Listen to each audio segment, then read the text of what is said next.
샬롬, 주님의 이름으로 축복합니다. 네. 참 매일매일 은혜 안에 살고 있습니다. 아멘. 네. 선포하면 믿음대로 됩니다. 아멘. 네. 저 여러분의 삶의 현장에 주의 은혜가 더욱더 넘쳐나시기를 기도합니다. 네. 시간이 됐고요. 우리 찬송가 301장 함께 찬송 드리면서 금요 축복 기도에 하나님께 올려드리도록 하겠습니다.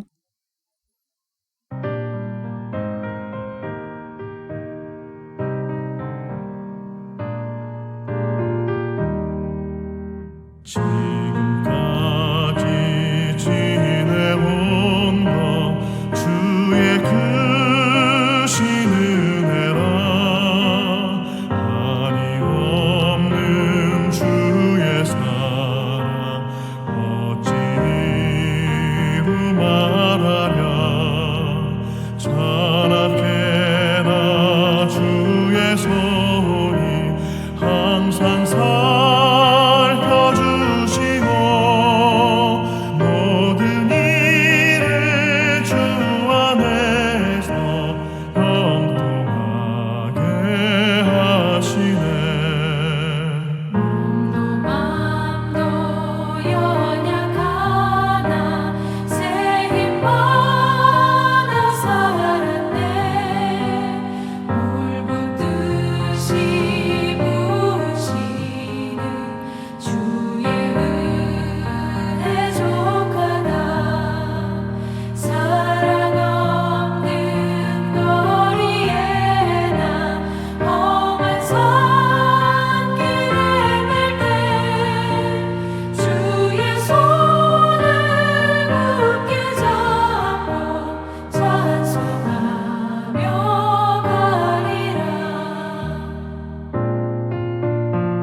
잡고 찬송하며 가리라.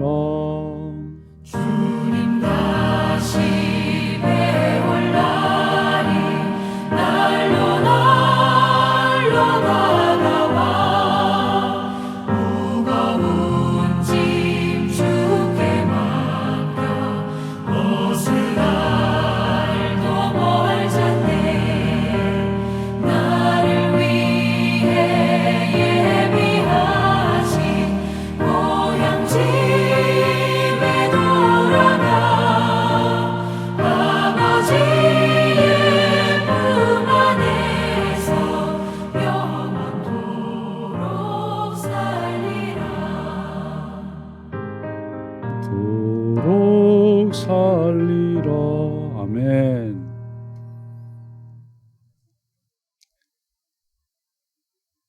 찬송가 200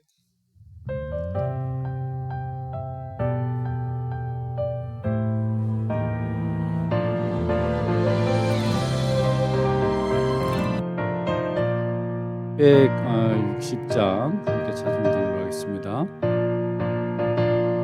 260장입니다.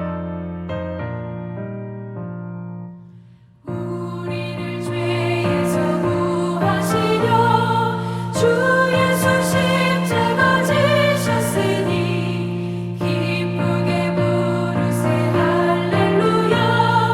나 구원 얻었네. 찬송하세 주님 나를 구하셨네. 찬송하세 주가 구원하셨네.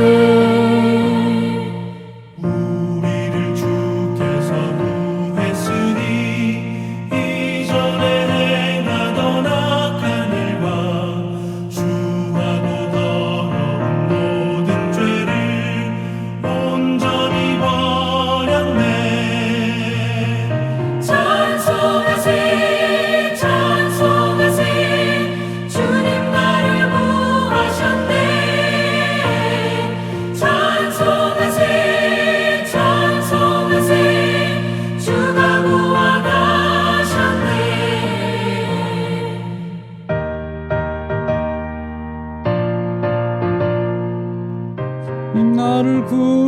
구원하셨네. 찬송하세 찬송하세 주가 구원하셨네. 나 지금 죄에서 사함받아 거룩한 백성이 되었으니 이 육신 장막을 벗을 때도 겁날 건 없겠네. 찬송하세 찬송하세 주님 나를 구하셨네. 찬송하세 찬송하세 주가 구원하셨네. 우리가 이 세상 떠날 때에 예수의 손목을 굳게 잡고 영원히 즐거운 천국에서 주와 함께 살겠네. 찬송하세 찬송하세 주님 나를 구하셨네. 찬송하세 찬송하세 주가 구원하셨네. 아멘. 오늘 우리에게 주시는 말씀 한번 보도록 하겠습니다.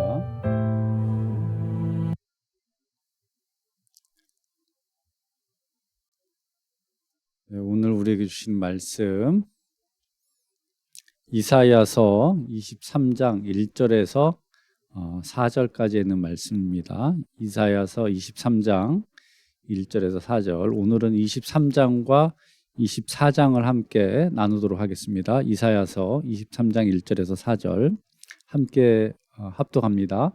두루에 관한 경고라. 다시스의 배들아 너희는 슬피 부르짖을지어다. 두루가 항모하여 집이 없고 들어갈 곳도 없으며 이 소식이 기띔 땅에서부터 그들에게 전파되었음이라. 바다에 왕래하는 시돈 상인들로 말미암아 부유하게 된 너희 해변 주민들아 잠잠하라. 시올의 곡식 곧 나일의 추수를 큰 물로 수송하여 들였으니 열국의 시장이 되었도다. 시돈이여 너는 부끄러워할지어다. 대저 바다 곧 바다의 요새가 말하기를 나는 산고를 겪지 못하였으며 출산하지 못하였으며 청년들을 양육하지도 못하였으며 처녀들을 생육하지도 못하였다 하였음이라. 아멘. 기도합니다.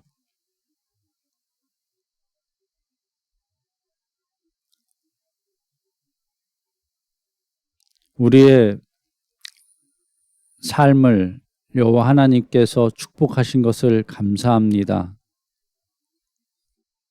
오늘도 시간을, 몸을, 장소를 성별하여 하나님 앞에 섰습니다.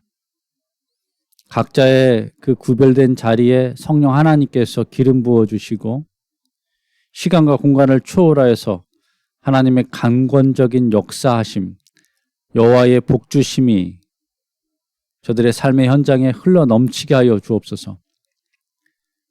더불어 여호와 하나님께서 우리의 목자가 되신 것을 감사합니다. 우리의 산성이 되시고 방패가 되신 것을 감사합니다. 하나님께서 든든히 지키시고 이끄심을 감사합니다. 아버지, 오늘 이사야 말씀을 함께 나눌 때 주의 영으로 충만하여 아버지가 주시는 지혜와 지식으로 말씀들을 깨달아 알게 하여 주옵소서. 말씀의 능력을 옷입게 하신 것을 감사합니다. 성령 하나님, 저들의 믿음의 분량대로 가득 응답하여 주시고 채워 주옵소서. 예수님의 이름으로 기도합니다. 아멘. 오늘은 이사야서에 있는 말씀을 이제 계속 할 텐데요. 이사야 23장에 있는 말씀입니다. 23장에 있는 말씀. 사실 이제 23장에 있는 말씀은 두로와 시돈 땅에 대한 어떤 심판의 그 메시지들을 담고 있습니다. 그래서 우리가 처음 읽은 이사야 23장 1절에 두로에 관한 경고다 이렇게 이야기하고요. 그리고 이제 시돈 땅에 대한 이야기들이 있죠. 여기서 이제 우리가 지금 이제 계속 이사야서를 이야기하고 있는데 어떻습니까? 북이스라엘에 대한 심판 경고, 심판 예언, 그리고 남유다에 대한 심판 경고와 심판 예언, 더불어서 어떻습니까? 아수르 그리고 바벨론에 대한 심판 경고들, 그리고 예언들, 애굽에 관한 경고들, 그리고 이제 뭐 암몬, 모압과 암몬, 그리고 뭐 여러 가지 그 주변에 있는 주변국들에 대한 그 땅에 대한 심판의 경고들이 이제 나타나고 있습니다. 그래서 오늘도 어김없이 두로와 시돈에 대한 그 심판 경고들을 이제 얘기하는데, 이걸 이제 그냥 하나로 이야기하면 열국에 관한 심판의 예언들을, 열국의 멸망을 알려주고 있다는 거죠. 우리가 이제 항상 이 묵시록이나 어떤 그 예언적 말씀들을 보면서, 물론 우리가 다 갖고 있는 이야기지만 우리는 언제나 어떻습니까? 이 땅의 그 한계, 이 땅에서의 삶이 다가 아니라는 사실을 우리가 꼭 기억해야 될 줄로 믿습니다. 그래서 23장에는 두로와 그리고 그 시돈 땅에 대한 멸망에 대한 이제 예언들이 있는데, 23장 8절 9절에 보면 이렇게 얘기했어요. 면류관을 씌우던 자요, 그 상인들은 고관들이요, 그 무역상들은 세상의 존귀한 자들이었던 두로에 대하여 누가 이 일을 정하였느냐. 만군의 9절입니다. 만군의 여호와께서 그것을 정하신 것이라. 모든 누리던 영화를 욕되게 하시며, 모든 누리던 영광을 욕되게 하시며, 세상의 모든 교만하던 자가 멸시를 받게 하려 하심이라. 제가 이제 뭐 지난 시간도 말씀드렸지만, 이사야서의 그 메시지는 뭐냐면, 역사의 주관자는 누구다? 주인은 여호와 하나님이시라는 겁니다. 그래서 이 두론 땅이 정말 무역으로 풍성했던 그런 무역 중심지였습니다. 그래서 애굽에서 올라오는 뭐 특산품들, 농산물들, 또 아니면 북쪽에서 오는 뭐 특산물들, 이런 것들이 아주 활발하게, 그래서 무역상들이 아주 무역으로 번성했던 그런 도시인데, 이 도시가 어떻게 멸망하게 됐느냐? 그러니까 이 번성한 도시가 도대체 왜 이렇게 됐느냐 할 때 9절 만군의 여호와께서 그것을 정하셨다, 이렇게 얘기합니다. 그래서 이게 뭐냐면 역사의 주관자는 여호와 하나님이 되신다. 우리식으로 이야기하면 내 삶의 주관자는, 내 삶을 인도하시는 분은 만군의 여호와 하나님이시다. 아멘. 그래서 여호와께서 역사의 주관자이심을 이사야 선지자는 다시금 두루와 시돈 땅의 멸망을 예언하면서 알려주고 있다는 사실입니다. 여러분, 저와 여러분의 삶에 오늘 하루 우리가 살아갔지만 우리 삶의 주인은 누구예요? 내가 아니라 여호와 하나님이 되신다는 거예요. 아멘. 우리 가정을 이끄시는 분은 여호와 하나님이시다. 우리 조국을 이끄시는 분은 여호와 하나님이시다. 그렇지 않습니까? 이 땅이 공산화되지 않은 것도 정말 하나님의 섭리 가운데 있는 거죠. 그리고 오늘날 우리가 이렇게 잘 살게 된 것, 잘 살게 됐지 않았습니까? 이렇게 번영하게 된 것도 하나님의 섭리 가운데 있다.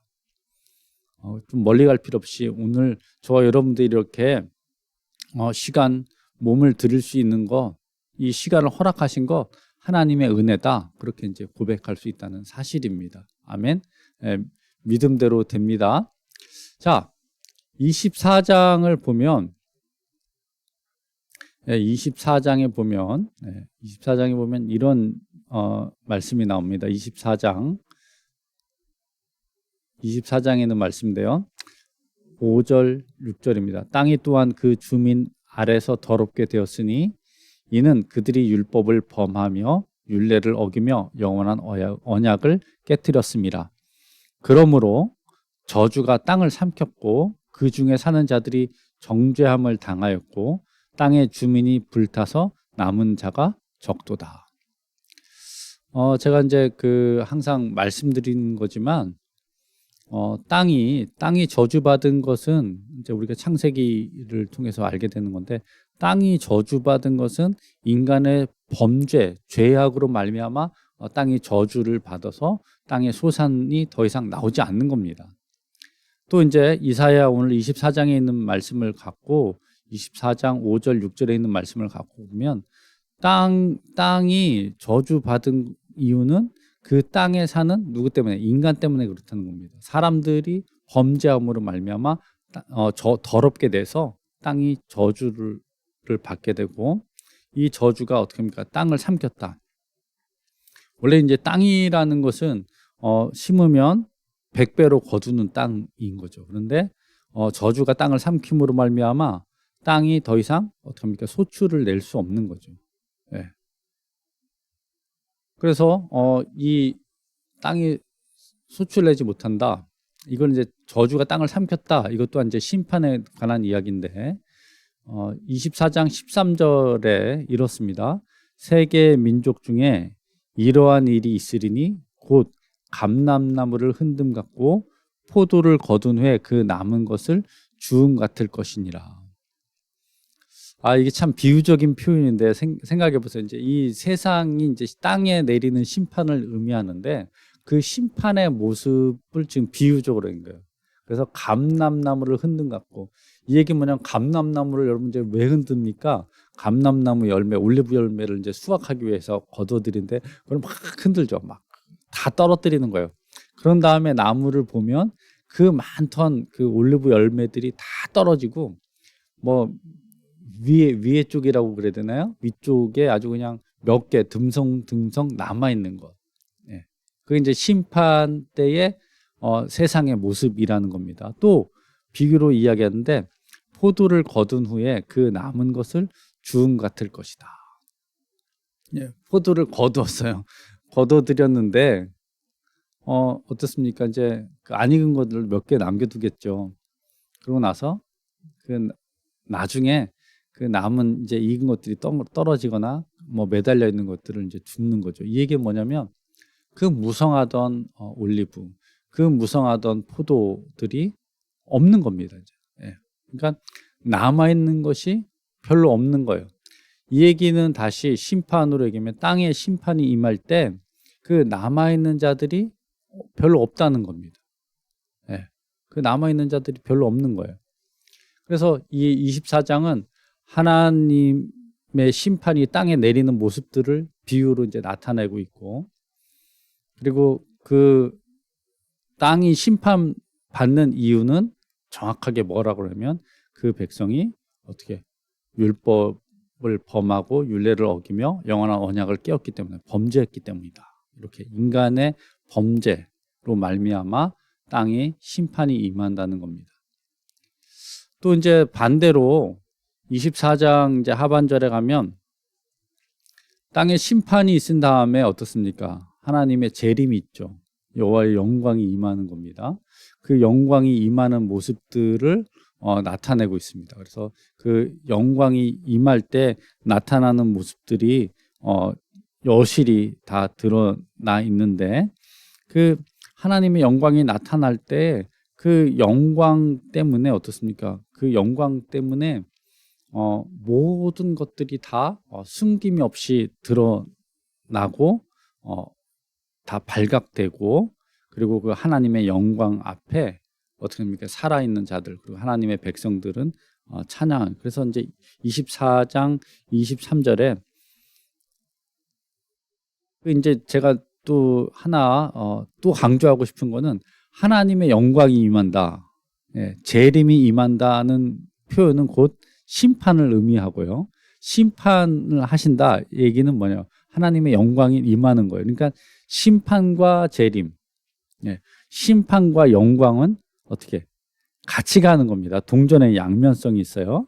그래서 24장 21절 그날에 여호와께서 높은 데에서 높은 군대를 벌하시며 땅에서 땅의 왕들을 벌하시리니까 하나님의 영광이 임할 때 어둠의 세력들이 어떻게 합니까? 있을 수가 없는 거죠.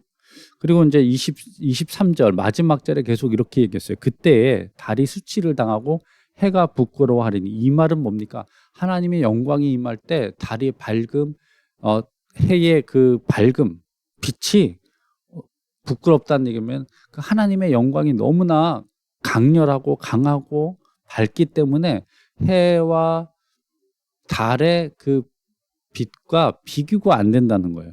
예. 그래서 만군의 여호와께서 시온 산과 예루살렘에서 왕이 되시고 그 장로들 앞에서 영광을 나타낼 것이다. 이게 심판의 최후의 모습입니다. 그러니까 심판이 있다는 것은 하나님의 영광이 나타난다는 거예요. 저는 이제 이런 상상을 했습니다. 이제 기도를 하는 건데, 하나님의 영광이 제 삶, 저희 가정, 저희 교회, 예, 저의 모든 그 목양에 하나님의 영광이 나타나게 하여 주옵소서.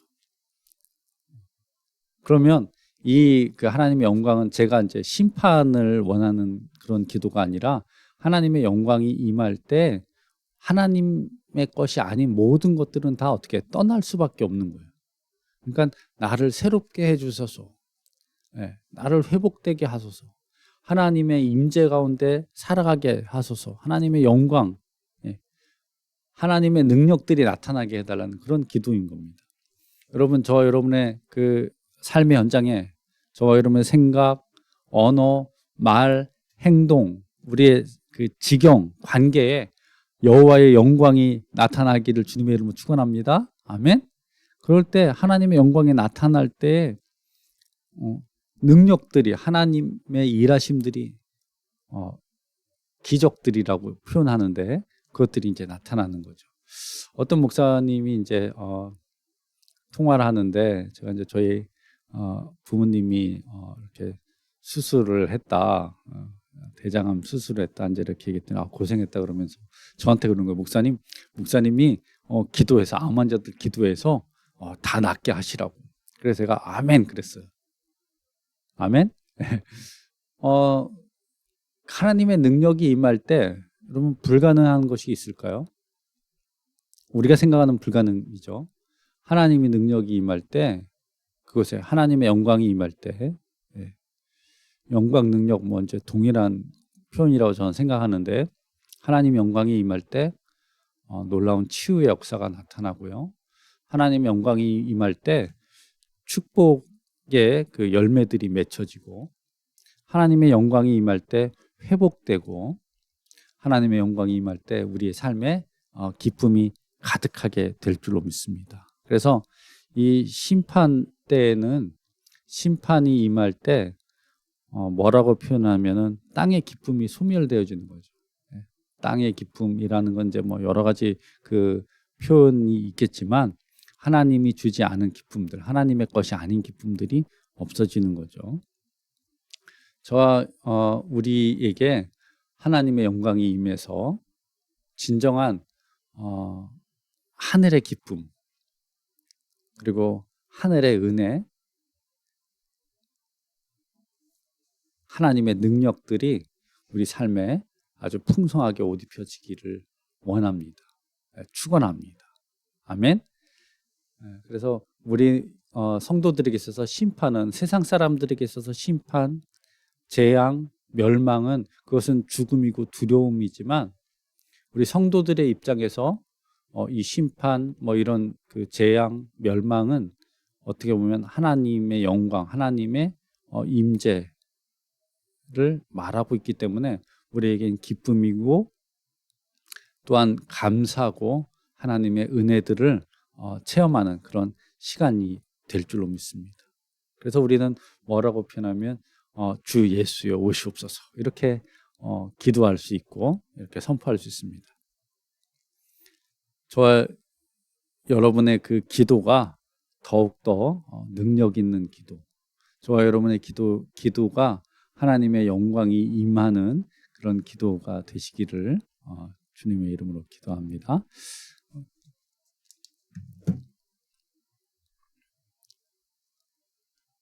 기도하도록 하겠습니다. 하나님,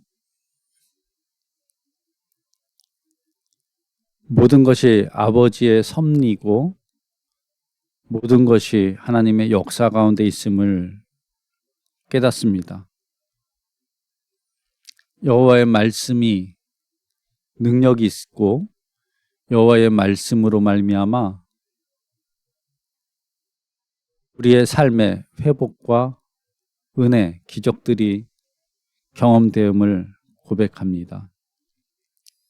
아버지의 영광이 오늘 우리에게 함께하여 주옵소서.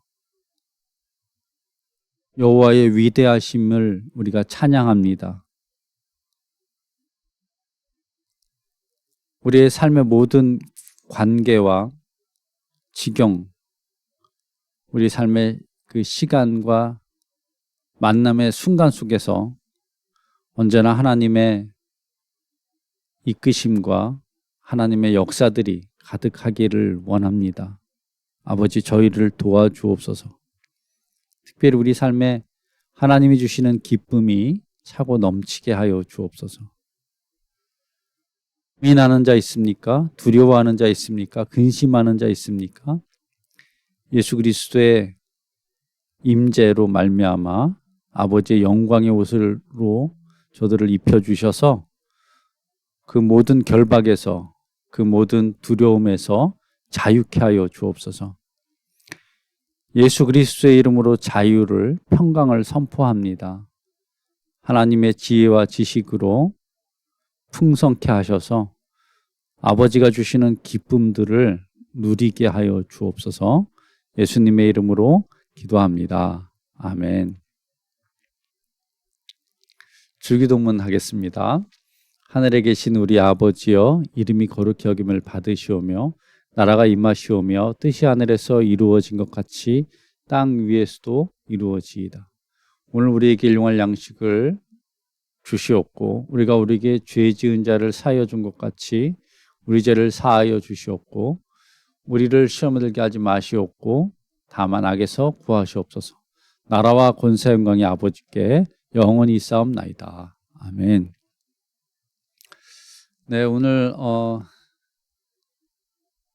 그 말씀들을 통해서 다시금 또 은혜들을 깨닫게 되는 것 같습니다. 저와 여러분의 삶에 우리의 그 가정에 하나님의 영광이 언제나 풍성하게 부어지기를 갈망하면서 그 영광에서 우리가 살아갈 때 기쁨과 감사와 찬양이 흘러넘치시기를 주님의 이름으로 축원합니다. 주일날 뵙도록 하겠습니다. 샬롬.